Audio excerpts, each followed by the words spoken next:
Welcome back to the Week 5 Packback Leaderboard. Changed from Roundup to Leaderboard. Principles of Marketing, Mark 3010, Fall 2020. As I've been doing the last couple of weeks, I have the Section 01, letter O, top 5 right here, which are Peyton Payne, Diana Barajas, David Brizendine. Again, David, I think I'm getting that right. Carlos Avalos and Kelsey Bunch. And in what would have been the afternoon section, Section 30, letter O, we have Melanie Bagley, Hunter Collins, Rosie Solisis. She sent me the pronunciation. I think I got that right, Rosie. Let me know if I got that right. Or if I got that wrong. I believe I got it right. Stephanie Rosillo. Again, Stephanie. Let me know how I'm doing on that. And Thomas Stevens, who I believe is new to the top 5. Those are the top 5 in each class. But as we know, I am going to talk about or unveil the top 5 overall for both sections, along with an honorable mention who didn't score high enough to get in the top 5, so they're playing for pride but not prizes, right? So overall, let's start with number 5, and that's going to be Peyton Payne, who I know is a male, and he works in IT. Peyton, see, getting there. Number 4, and let's just keep track. Peyton is in, put a check here, is in the first section. Remember last week, the first section did better than the second section in the overall. Let's see how it goes out this week. Stephanie.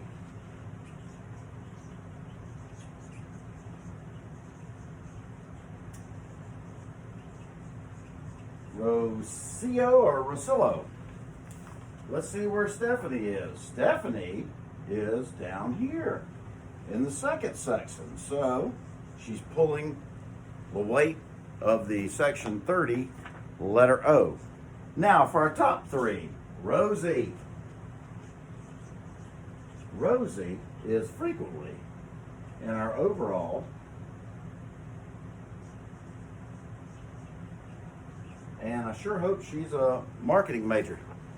Rosie, I don't know.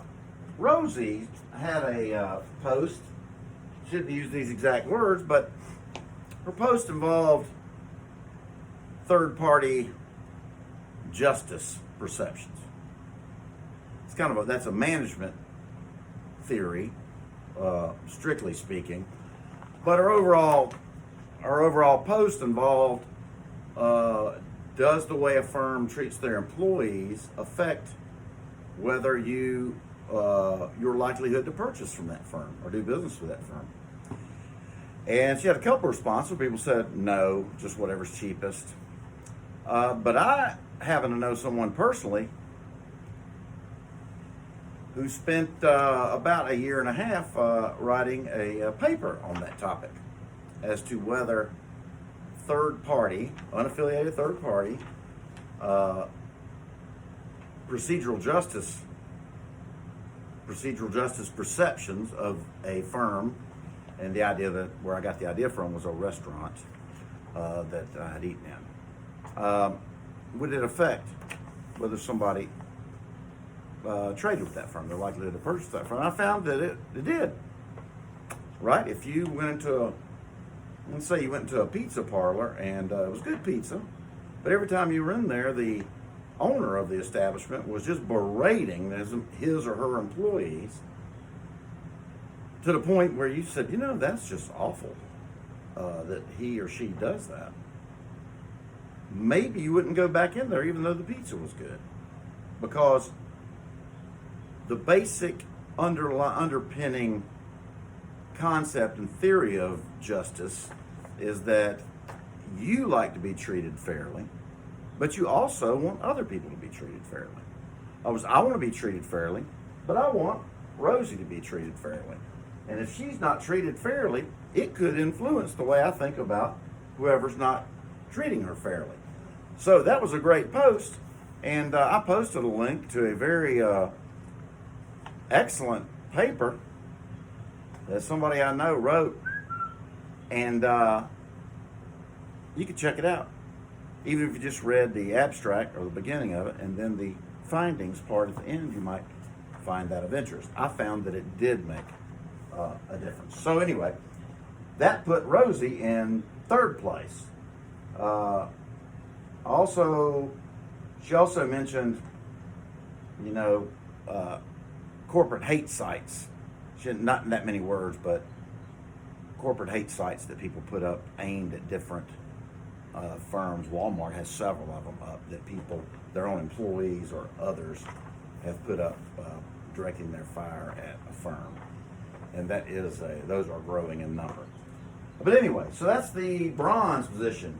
In the silver, we have Hunter Collins. Hunter, let me flip my marker around.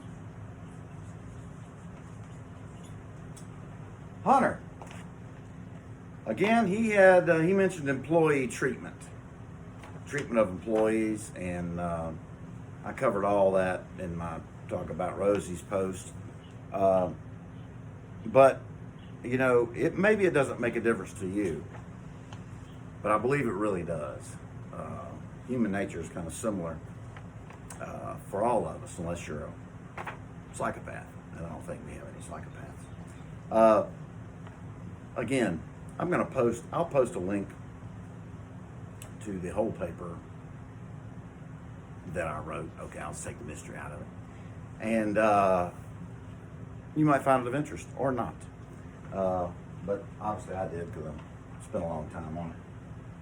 And number one in the gold position. Let's hit the tambourine. That's lame. I'm sorry. Melanie Bagley.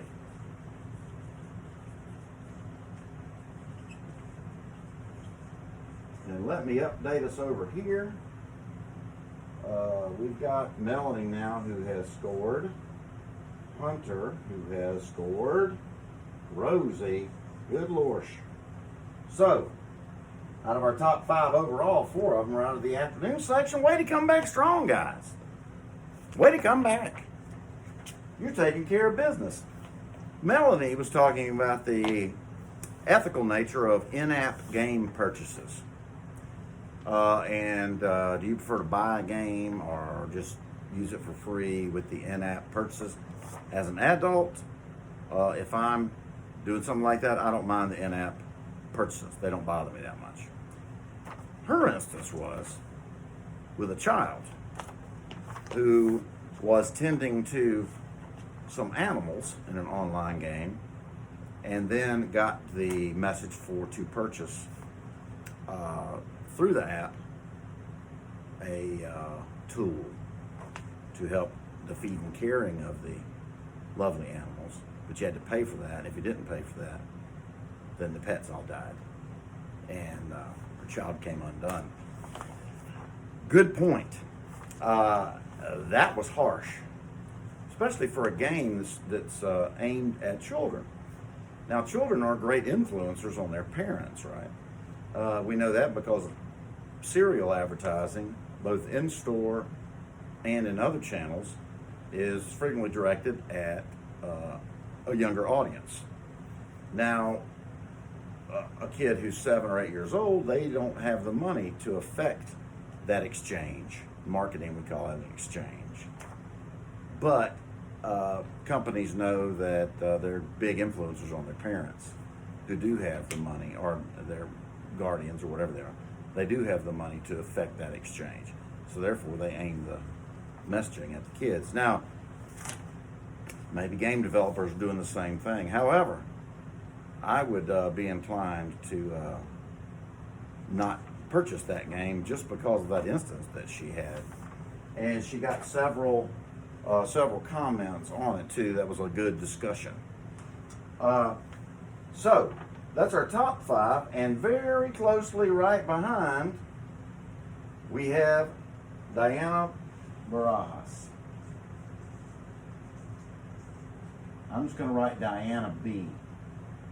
So this doesn't go on so long, and look, I'm going to put like a check minus. I don't know why. I don't know why, Diana. It's a fine post. You were right there.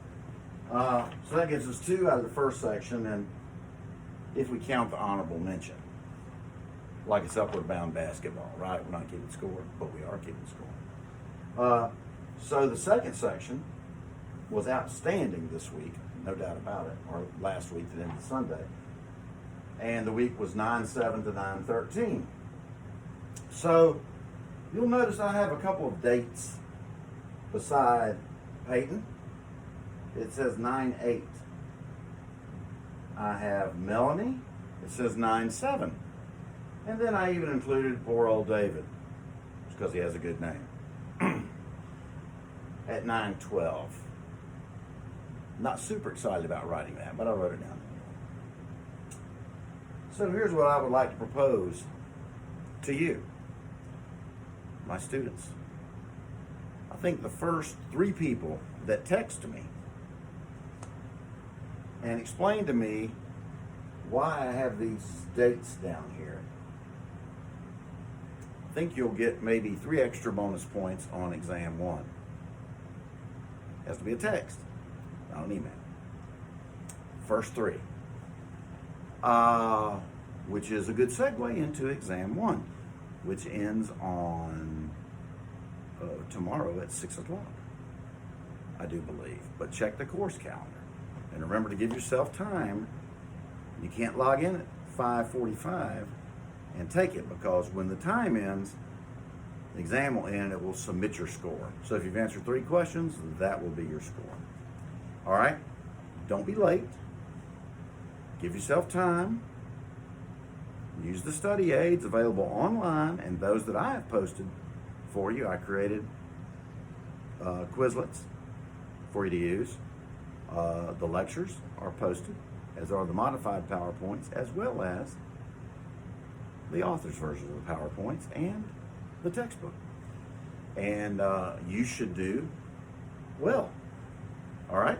So that's our wrap up for week 5. Well done, all of these people.